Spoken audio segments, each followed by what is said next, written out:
우리 하나님 말씀 보겠습니다. 하나님 말씀 출애굽기 12장 29절로 42절까지 말씀입니다.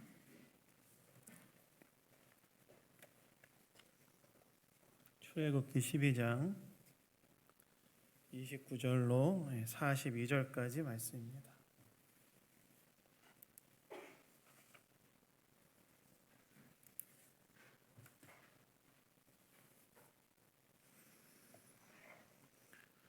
출애굽기 12장 29절로 42절까지 말씀 다 찾으셨으면 저와 교독하도록 하겠습니다. 밤중에 여호와께서 애굽 땅에서 모든 처음 난 것 곧 왕위에 앉은 바로의 장자로부터 옥에 갇힌 사람의 장자까지와 가축의 처음 난 것을 다 치심에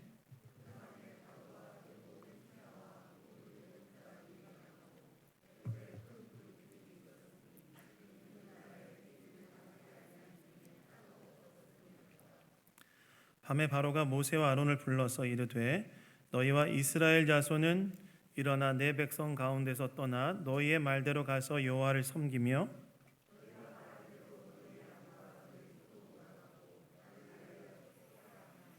애굽 사람들은 말하기를 우리가 다 죽은 자가 되도다 하고 그 백성을 재촉하여 그 땅에서 속히 내보내려 하므로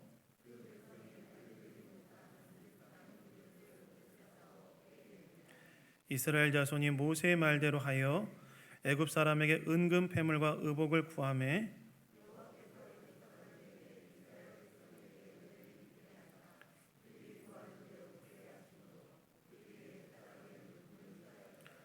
이스라엘 자손이 라암셋을 떠나서 숫곳에 이르니 유아 외에 보행하는 장정이 60만 가량이요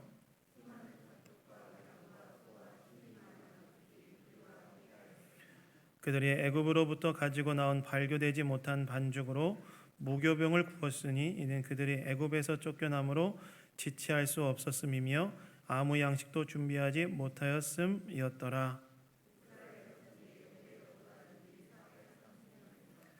430년이 끝나는 그날에 여호와의 군대가 다 애굽 땅에서 나왔은즉 이 밤은 그들을 애굽 땅에서 인도하여 내심으로 말미암아 여호와 앞에 지킬 것이니 이는 여호와의 밤이라 이스라엘 자손이 다 대대로 지킬 것이니라. 아멘. 아멘.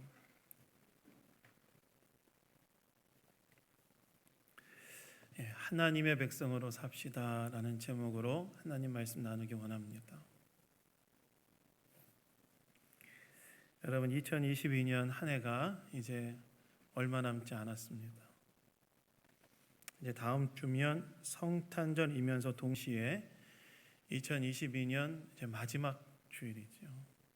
정말 올 한 해가 이제 얼마 남지 않은 거예요. 한 해를 시작한 지 얼마 되지 않은 것 같은데 작년 그 송구영신 예배, 신년 예배가 저는 기억나거든요. 저는 기억이 나는데 벌써 한 해의 마지막에 이르렀고 우리는 새해를 바라보고 있습니다. 그래도 감사한 것이 한 가지 있어요. 무엇이냐? 내년에도 우리는 올해와 같은 나이일 거라는 거예요. 그렇죠? 전국적으로 만 나이로 통일을 하게 되면서 내년에도 여러분들은 올해와 같은 나이일 겁니다. 그래서 우리에게 감사한 것은 한 해를 벌었다. 그래서 내년 설에는 여러분 떡국을 마음껏 드셔도 한 살을 더 먹지 않으니까 마음껏 떡국을 드시기 바랍니다. 근데 여러분 이렇게 한 해가 마무리되고 새해가 시작되어지는 그런 교차점에 서게 되면 한 가지 질문이 생기죠. 뭔가 이제 한 해가 이렇게 딱 마무리되고 새해가 시작되어지는 인생의 어떤 교차점 앞에 딱 서게 되면 우리 안에 한 가지 질문이 생긴다는 거예요. 어떤 질문이 올라옵니까? 이런 질문 올라오죠. 내가 진짜 잘 살고 있나? 한 해 동안 이렇게 살아왔고 그리고 이제 새해를 준비하는 이 교차점 앞에서 내가 과연 잘 살고 있는가? 나의 인생은 정말 잘 가고 있는 것인가? 이런 질문이 어렴풋이 우리의 내면에서부터 올라온다는 거예요. 여러분, 이런 질문 앞에서 우리 어떻게 반응해야 될까요? 난 정말 잘 살고 있는 것인가? 난 정말 잘 가고 있는 것인가? 특별히 저와 여러분은 예수 그리스도를 믿음으로 말미암아 하나님의 백성이 되지 않았습니까? 그러나 하나님의 백성으로 잘 가고 있는 것인가? 잘 살고 있는가? 그렇다면 하나님의 백성으로 잘 살아간다는 것은 무엇을 말하고 또 어떻게 살아야 되는 것인가? 이런 질문들이 우리 안에 올라오지 않습니까? 오늘 이에 대해서 오늘 말씀을 통해서 우리가 한번 생각해 보기를 원합니다. 첫 번째는요, 하나님 백성으로 산다. 하나님의 구원을 믿으라는 거예요. 하나님의 구원을 믿으라. 여러분, 오늘 본문 29절부터 30절을 보시면 이렇게 나오지요. 밤중에 여호와께서 애굽 땅에서 모든 처음 난 것 곧 왕위에 앉은 바로의 장자로부터 옥에 갇힌 사람의 장자까지와 가축의 처음 난 것을 다 치심에 그 밤에 바로와 그 모든 신하와 모든 애굽 사람이 일어나서 애굽에 큰 부르짖음이 있었으니 이는 그 나라에 죽임을 당하지 아니한 집이 하나도 없었음이었더라라고 이야기합니다. 하나님께서 예고하신 대로 애굽 전역에 장자 재앙을 내리셨다는 거예요. 그래서 바로의 장자로부터 옥에 갇힌 사람의 장자까지, 이건 뭘 이야기하냐면 사회의 최상위 계층부터 시작해서 최하위 계층까지 모든 사람들의 장자가 정말 죽음을 당했다는 거예요. 죽음을 당했다. 뿐만 아니라 애굽의 가축의 처음 난 것, 가축의 초태생까지도 다 죽임을 당했다는 거예요. 하나님이 예고하신 대로 애굽 전역에 장자 재앙이 임했다는 거예요. 여러분, 하나님께서 왜 이런 일을 하셨죠? 하나님께서 이런 일을 하신 이유는 무엇이냐면 애굽의 압제 가운데 있었던 이스라엘 백성들을 구원하시기 위함이었죠. 그래서 우리가 지금 출애굽기 강해를 통해서 애굽에 노예된 상태의 이스라엘 백성들의 고됨이 어땠는지를 많이 이야기했죠. 쉼없는 노동, 쉼없는 노역으로 이스라엘 백성들은 애굽의 압제에서 시달려야 됐고, 그 다음에 자녀를 출산하면 아들이면 어떻게 됩니까? 애굽인들에 의해서 나일강에 버려지는 끔찍한 비극을 당해야만 했죠. 그러니까 이스라엘 백성들이 너무 괴로우니까 어떻게 합니까? 이스라엘 백성들이 너무 괴로우니까 이제 하나님께 부르짖죠. 하나님께서 그들의 부르짖음을 들으시고 어떻게 하시느냐? 하나님께서 애굽의 압제 가운데 있는 이스라엘 백성들을 구원하시기 위하여 개입하시기 시작하시는데, 하나님께서는 미디안 광야에서 목자 생활하고 있던 모세를 불러서 바로에게 보내서 하나님의 뜻을 전하게 하죠. 그래서 뭐라고 하나님의 뜻을 전합니까? 내 백성을 가게 하라. 애굽의 압제 가운데 있는 내 백성을 애굽의 압제로부터 떠나게 해서 나가게 해서 광야에서 나를 섬기도록 하게 하라. 이 메시지를 하나님께서 모세를 통해 전하게 하시죠. 여러분, 바로가 어떻게 해요? 바로가 이런 하나님의 메시지를 철저하게 무시하죠. 철저하게 무시합니다. 하나님의 말씀을 철저하게 무시하고 자기 고집대로 이제 하죠. 그래서 어떻게 하냐면 하나님께서 결국에는 10가지 재앙을 이스라엘 백성들에게, 애굽에 딱 내리는데, 애굽에 내리는데 9가지 재앙을 내릴 때까지 바로가 어떻게 합니까? 자기 고집을 꺾지 않고 끝까지 이스라엘 백성을 내보내지 않아요. 참 바로 대단하죠. 이게 뭘까요? 하나님을 향해 이제 내 인생 간섭하지 말라 이런 거죠. 당신이 뭔데 내 인생 간섭하냐. 그저 하나님께서 어떻게 하십니까? 하나님의 고집이 바로의 고집보다 더 세죠. 하나님 대단하신 분이십니다.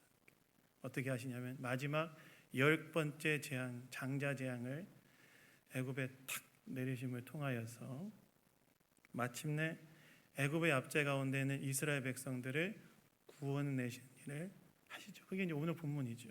이스라엘 백성들이 430년 만에 애굽에서 이제 나오게 되는 일이 일어나는 것이.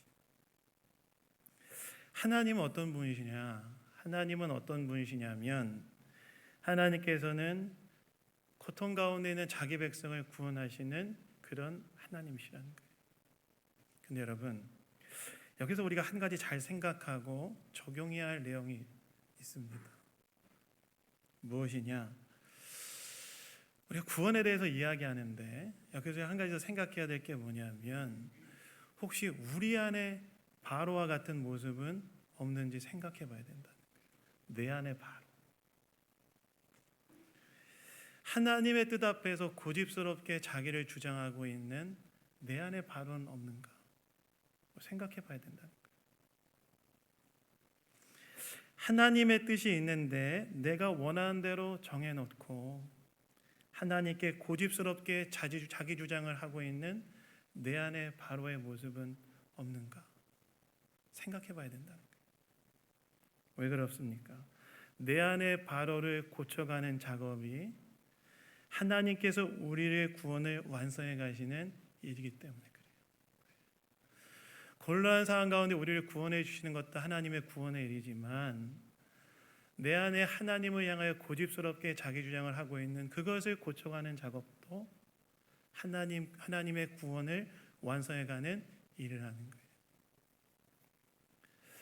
여러분, 우리는요 예수 그리스도를 통해서 의롭다 칭함을 받았지만 여전히 우리는 죄성의 영향을 받습니다. 여러분, 죄가 뭡니까? 죄라는 것은 뭐냐면 하나님을 향한 자기 주장이죠. 내 마음대로 살겠다는 거예요. 하나님 내 인생 터치하지 말라는 거예요. 선악과를 따먹은 이유가 뭐죠? 누구처럼 되고 싶었기 때문이었어요? 하나님처럼 되고 싶었던 거 아니겠습니까? 뱀이 와서 이 선악과를 따먹으면 누구처럼 될 거라고 이야기했어요? 하나님처럼 될 거다. 죄라는 것은 무엇이냐면 하나님을 향한 고집스러운 자기 주장. 이게 죄인 거예요. 죄인 거예요. 우리가 예수 그리스도를 믿음으로 말미암아 의롭다 칭을 받았지만 여전히 우리는 죄성의 영향을 받아서 성령의 다스림을 받지 않으면 어느 순간 내 안에 죄성이 탁 치고 올라와서 하나님 앞에서 고집스럽게 자기 주장하는, 하나님 내 인생 개입하지 마세요.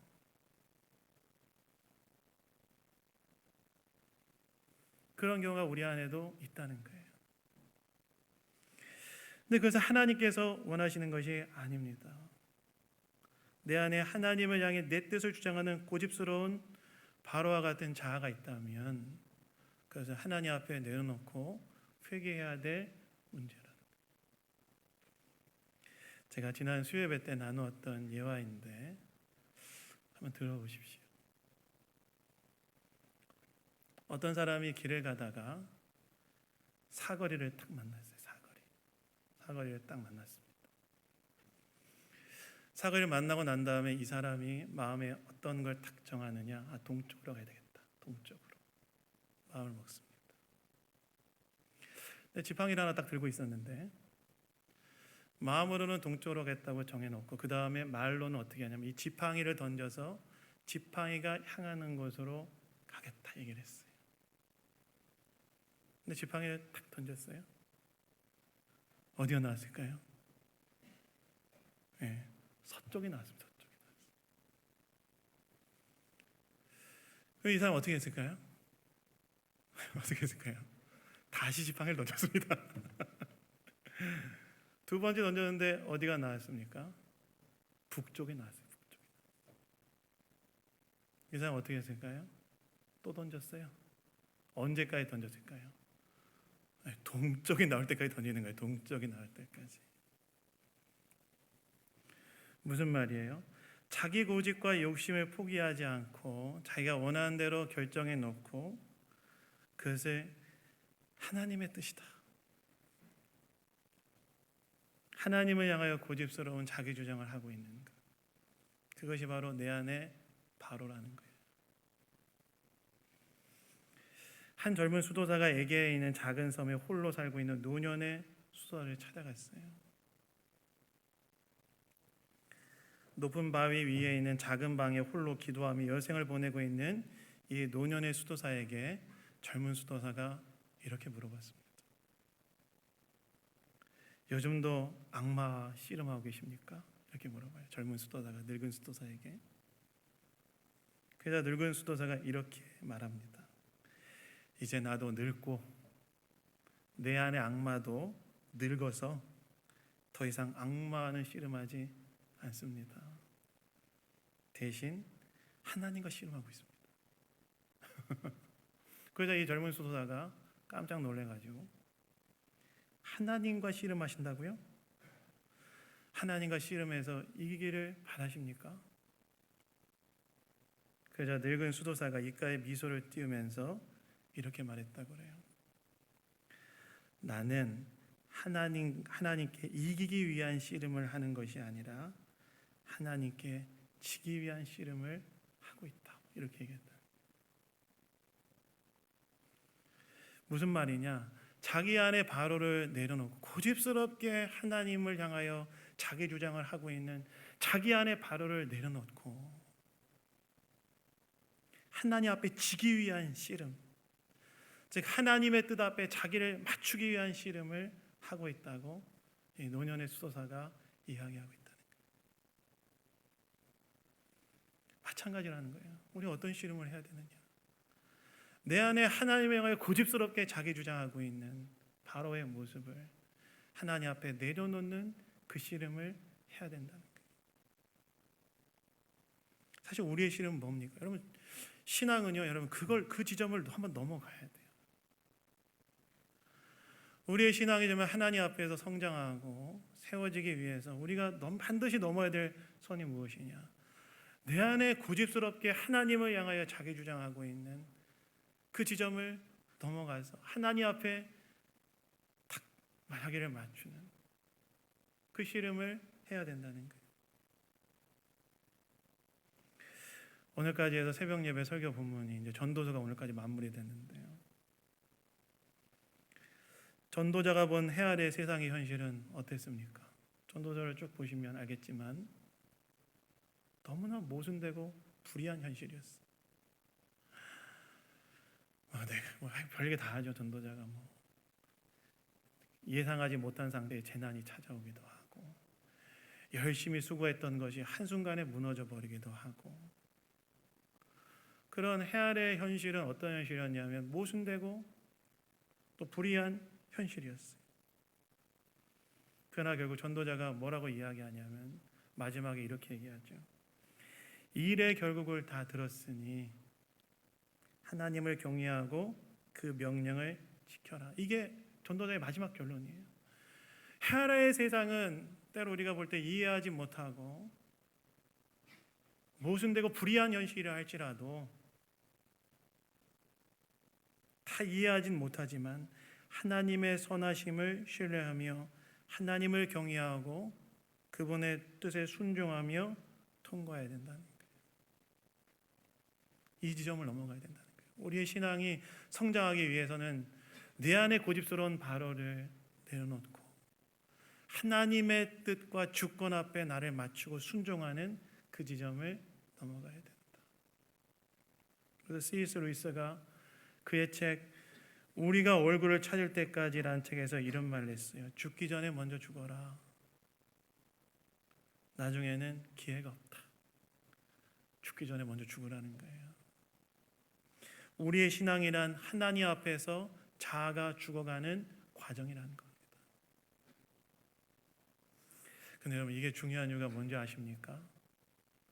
하나님 앞에 고집스러운 자기 주장을 하는 고집스러운 바로를 죽이는 이 일이 중요한 이유는 무엇이냐? 그것이 진정으로 내 인생이 축복된 길로 가는 길이기 때문에 그래요. 인생의 진정한 복이란 어디서부터 오느냐? 순종에서부터 오기 때문에 그렇습니다. 여러분 아브라함을 보세요. 아브라함에 대한 하나님의 마지막 테스트가 뭐였습니까? 이삭을 모리아 땅의 산에 번제로 바치라는 거였죠. 그럼 이삭은 아브라함에게 어떤 아들이었어요? 너무 귀한 아들이었죠. 저희 집에도 그런 아들 둘 있습니다. 어젯밤에 엄마한테 쫓겨나서 저는 이제 새벽 예배 때문에 따로 이제 잘 때가 있는데 어젯밤에 엄마한테 쫓겨나서 우리 제 방에 와서 잤던 첫째 무섭다고 저한테 안아달라고 하더라고요. 저 등치는 산만해가지고. 아브라함에게 이삭 어떤 아들이냐? 너무 귀한 아들이었죠. 어렵게 얻은 아들이지 않았습니까? 하나밖에 없는 아들. 하나님도 그거 아셨어요. 하나님께서 아브라함이 뭐라고 말씀하십니까? 네가 사랑하는 네 독자 이삭. 너가 지금 네가 사랑하는 너 하나밖에 없는 네 아들 이삭을 모리아 땅의 산에 가서 번제로 바쳐라. 여러분 이 이야기를 들었을 때 아브라함은 어땠을까요? 아니 이렇게 어렵게 하나님 나한테 막 무슨 얘기했어요? 하늘의 별, 땅의 모래, 뭐 엄청 자손 준다고 그러고 막 가나안 땅 준다고 약속해 놓고 지금 남은 거 뭐예요? 그 아들 하나 남았잖아요. 그 아들 하나. 하나님이 지금 그 아들을 번제로 내놔라. 아브라함은 어땠을까요? 이해가 안 된다. 근데 여러분 성경을 보시면 아브라함이 아무 말도 하지 않습니다. 놀랍게도 하나님 그 명령이 딱 떨어지자 아무 말도 하지 않고 그 다음날 새벽까지 일어나서 짐을 싸서 아들 이삭을 데리고 모리아 땅의 산을 향해 가는데 3일 길을 갔거든요. 3일 동안 아무 말도 하지 않아요. 3일 동안 침묵합니다. 그리고 모리아 땅의 산에 가서 아들을 딱 번제로 드리려고 하는 순간에 하나님의 천사가 와서 아브라함아 그러지 마라.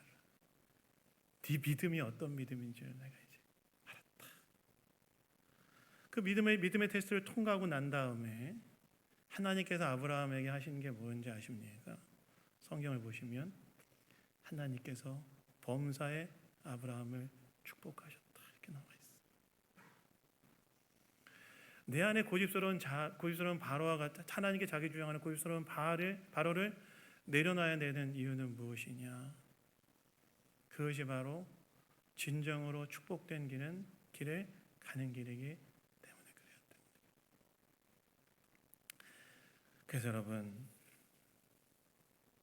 그래서 여러분 우리는 어떻게 해야 되느냐? 하나님에 대한 신뢰로 자기 안에 바로를 내려놓고 하나님의 뜻에 순종하는 진정한 축복된 길이라는 사실을 기억하시고 하나님께 순종하는 길이에요.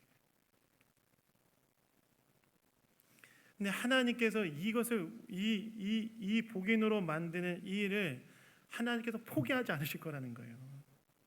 저와 여러분을 진정으로 복인으로 만드는 이것을 포기하지 않으실 거라는 거예요. 왜냐하면 우리 안에 허락하신 구원의 과정을 완성해 가시는 길이기 때문에 하나님께 이거를 포기하지 않으신다. 그래서 여러분 하나님의 구원하심을 믿으십시오. 하나님이 저와 여러분들을 죄에서 구원하셨을 뿐만이 아니라 저와 여러분들 가운데 시작된 이 구원을 완성해 가는 것을 포기하지 않으실 것이다. 구원하심을 믿으시고 그 다음에 내 안에 바로를 내놓고 하나님께 순종하는 그 길이 진정으로 복인으로 가는 길임을 기억하시고 하나님 앞에 순종을 선택하시는 저와 여러분 다 되기를 예수님 이름으로 축원합니다. 그렇다면 하나님께서 이렇게 구원을 완성해 가시는 과정을 통하여 우리가 뭘 하기를 원하시냐? 하나님께서 우리가 원하시는 게 있어요. 그게 뭐냐면 세상의 축복의 통로가 되기를 원하신다는 거예요. 여러분 오늘 본문을 보시면 애굽의 장자 재앙이 임하자 바로가 드디어 하나님의 주권 앞에 항복합니다. 항복해요. 하나님께 두 손 두 발 닫습니다. 그렇게 하나님 앞에 버티다가 결국 하나님 앞에 항복하는데 그래서 어떻게 하냐면 그 밤에 모세와 아론을 불러서 너희들이 원하는 대로 다 해라 이렇게 얘기해요. 가라 나가라. 근데 오늘 본문을 보시면 이렇게 하나님께 항복한 바로가 한 가지 묘한 말을 덧붙이는데 뭐라고 이야기하냐면 나를 위해 축복해라 이런 말합니다. 나를 위해 축복해라. 바로가 모세에게 나를 위해 축복해라 이렇게 얘기했다는 거예요. 근데 여러분 그거 아십니까? 이스라엘 백성들의 애굽에서의 삶의 시작과 끝은 애굽 왕 바로에 대한 축복 기도로 시작하고 축복 기도로 끝난다는 거 아십니까? 신기하게도 430년 전에 애굽으로 내려간 야곱이 바로를 만나자 뭘 합니까? 창세기를 보시면 바로를 딱 축복해요. 바로를 딱 축복해요. 여러분 바로 어떤 사람입니까? 바로는 당시 중근동의 애굽이란 대제국의 황제였죠. 신으로 여겨졌던 사람이었어요. 야곱은 어떤 사람이었어요? 야곱은 말이 좋아 족장이지 먹을 것이 없어서 기근을 피해 애굽으로 내려간 난민들의 수장이 야곱이었습니다. 그러면 누가 누구를 축복하는 게 정상이에요? 아니, 바로가 야곱을 축복하는 게 정상이죠. 여기는 약간 그냥 난민들의 수장에 불과하고 이는 황제잖아요. 근데 바로를 만나자마자 야곱이 뭘 하느냐? 야곱이 바로를 축복해. 그래서 거기 본문을 보시면 바로가 당황해서 뭐라고 얘기하면 너 몇 살이냐 이렇게 물어봐요. 몇 살이냐? 그것도 약간 나이를 따지는 게 있었나 보죠. 몇 살이냐 이렇게 물어봐요. 근데 오늘 애굽의 삶을 마무리하고 이스라엘 백성이 애굽을 떠난 이 과정에서도 바로가 모세에게 축복해 주기를 구한다는 거예요. 애굽에서의 시작과 끝은 바로에 대한 축복 기도로 시작하고 끝맺는다는 거예요. 당대의 눈으로 봤을 때 사실 너무나 보잘것없고 하찮아 보이는 이스라엘 백성이었지만 그러나 그들이 오히려 당대의 세상에서 가장 강력한 권세를 가지고 있던 바로를 축복했다는 거예요. 바로에 대한 축복으로 애굽에서의 삶과 시작에 애굽에서의 삶의 시작과 끝이 있다는 거예요. 그럼 이건 뭘 말할까요? 이건 뭘 말하냐면 이것은 아브라함의 약속의 성취를 이야기합니다. 내가 너를 세상에 복이 되게 하겠다. 너는 세상의 복이다. 너를 통해서 내가 세상을 복되게 할 것이다. 내가 세상에서 볼 때에 초라하고 볼품없든 하찮아 보이든 상관없다. 나는 너를 통해서 세상을 복되게 할 것이다 라는 이 아브라함의 언약의 성취였다는 것입니다. 그래서 우리는 뭘 알아야 되느냐? 하나님께서 우리를 세상의 축복의 통로로 삼으셨다는 사실을 기억하고 우리를 구원을 통해서 하나님이 이루고자 하시는 일이 무엇이냐? 우리를 세상의 하나님의 복의 통로로 하나님의 복을 세상에 흘려보내는 자들로 우리가 그 사명을 감당하기를 원하신다는 거예요. 그렇다면 우리가 세상에서 줄 수 있는 가장 큰 복이 무엇일까요? 우리가 세상에서 줄 수 있는 가장 큰 복, 세상에 어디에도 찾을 수 없는 복, 바로 하나님 그분 아니겠습니까? 하나님 그분. 사람들이 그 하나님을 알고 섬기도록 돕는 것, 그것이 바로 세상의 축복의 통로로 사는 거라는 거예요. 그래서 여러분 구원받은 우리가 뭘 해야 되냐? 이 세상 사람들이 하나님을 알 수 있도록 도와주는 사명을 감당해야 된다. 지난주 목요일에 전도하러 나갔다가 한 할머님을 만났어요. 그 할머님은 제가 몇 주 전부터 만나서 이제 전도했는데 그분의 성이 박씨세요. 박씨. 그래서 제가 박씨라는 걸 너무 좋아했어요. 저도 박씨거든요. 너무 좋아하시더라고요.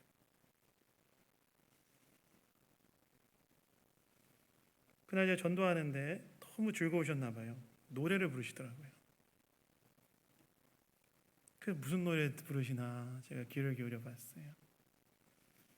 여자 일생이라는 노래인 것 같더라고요. 들어보면 가사는 다음 것 같습니다. 아들을 키워서 할머님이십니다. 할머님. 아들을 키워서 며느리한테 빼앗기고 딸 키워서 사위한테 빼앗기고 아 외로워라 여자 일생. 너무 재밌었어요. 너무 웃겼어요. 여러분들 다 여자분들 계시죠? 다 빼앗길 겁니다. 어느 순간에 다. 그 노래를 막 부르시는 거예요. 내가 아들 키워서 며느리한테 빼앗기고, 딸 키워서 사위한테 빼앗기고, 외로워라 여자 일생. 근데 제가 그분께 복음을 전하고 이제 복음을 딱 전하고 돌아오는데 그런 생각이 드는 거예요.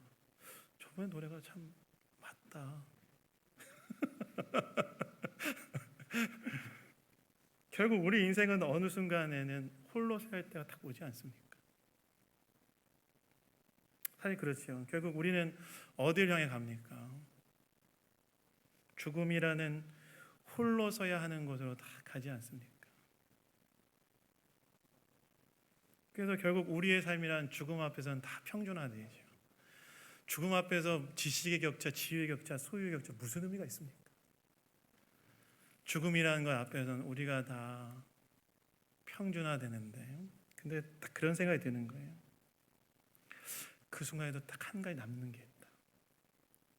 그게 뭐냐면 삶과 죽음이라는 경계 이쪽과 저쪽에도 다 계시고 우리 인생을 마침내 천국으로 인도하시는 예수 그리스도는 남는구나.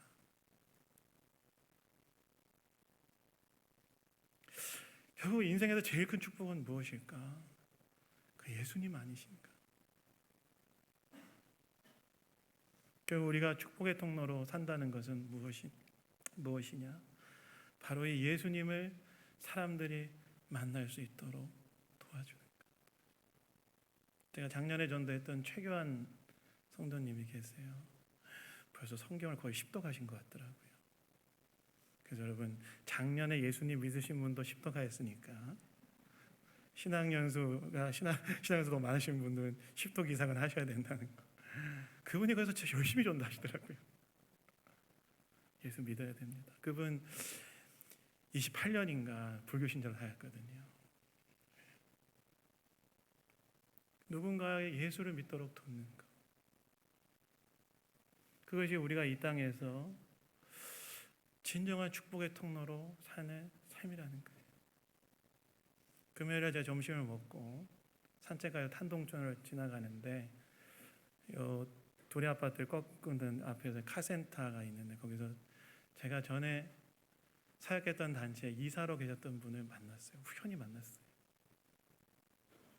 그분은 에트리에서 연구원으로 오랫동안 지금도 하고 계신 것 같고 본부장까지 하셨던 분이시고 또 대전 영락교회 시무장로로 계셨던 분이셨는데 우연히 만났어요. 그래서 만나가지고 반갑다 서로 인사하고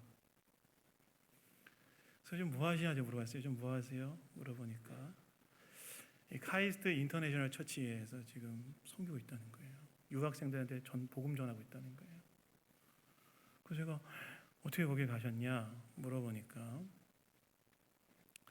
그곳에 있는 어떤 분이 이제 도와달라고 요청을 했고 제가 시무장로니까 영락교회 담임 목사님한테 허락을 구하고 가서 이제 복음 전한 일을 하고 있다고 하시더라고요.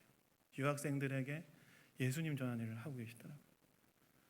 어차피 나가서 선교도 못하니까 여기다서도 전도하자 이런 마음으로 이제 하고 계시다고 하시는데 참 귀하다는 생각이 들었어요. 우리가 이 땅에서 축복의 통로로 살아간다는 것은 무엇이냐? 여러분 마지막 남는 게 뭡니까? 우리의 인생에서 마지막 남는 게 무엇입니까? 우리 뭐가 남겠어요? 죽음 앞에서 소유든 지위든 지식이든 그것이 무슨 의미가 있습니까? 아무런 격차도 없어져요. 결국 남는 것 삶과 죽음이라는 경계에 이쪽 저쪽에 다 계시고 결국 우리 인생을 천국으로 인도하시고 예수 그리스도 그분만 우리 인생에 남는 거 아니에요. 그 예수님이 뭐라고 말씀하셨어요? 땅 속에 담겨있는 봉화를 보고 아예 그 모든 걸 팔아서 그 밭을 사버리는 자가 되어야 된다 이렇게 얘기하지 않습니까? 우리의 제일 중요한 것, 또 사람들에게도 제일 중요한 것, 바로 그 예수 그리스도를 전하는 것. 그것이 바로 축복의 통로로 사는 거라는 거예요. 그래서 여러분, 하나님의 백성은 어떻게 살아야 됩니까? 여러분의 삶의 현장에서 예수님을 전하세요. 예수님 전하세요. 아멘. 아멘 안 하신 분들 나갈 때 이름 쓰고 나가세요. 제가 개인적으로 만나서 다 아멘 받아낼 테니까. 여러분들 삶의 현장에서 진정한 축복의 통로로 사세요. 예수님 전하세요. 그러면 하나님께서 우리 삶을 책임져 주십니다. 왜요? 먼저 그 나라 의를 구하면 이 모든 것들을 더하신다고 약속했다. 여러분, 하나님께서는 우리가 하나님의 백성, 하나님께 속한 하나님의 백성으로 살기를 원하십니다. 우리 안에 있는 바로 하나님을 향해 고집스럽게 자기 주장을 하고 있는 바로의 모습을 내려놓고 하나님의 주권 앞에 순종하며 살아가는 자를 되게 원하시고 세상에 하나님의 복을 흘려보내는 축복의 통로가 되기를 원하십니다. 저와 여러분이 바로 이 하나님의 백성으로 살아가는 사람들 다 되기를 예수 그리스도 이름으로 축원합니다. 잠깐 좀 기도하겠습니다. 하나님 아버지 감사합니다. 내 안에 바로를 내려놓고 하나님께 순종하는 참된 복인으로 우리를 빚어가 주시고 우리가 이러한 하나님의 일하심에 순종하게 하시고 특별히 모든 것을 통하여 세상의 축복의 통로가 되게 하여 주시옵소서. 모든 것 주님께 맡겨드리며 우리를 구원하신 예수 그리스도의 이름으로 기도드렸습니다. 아멘.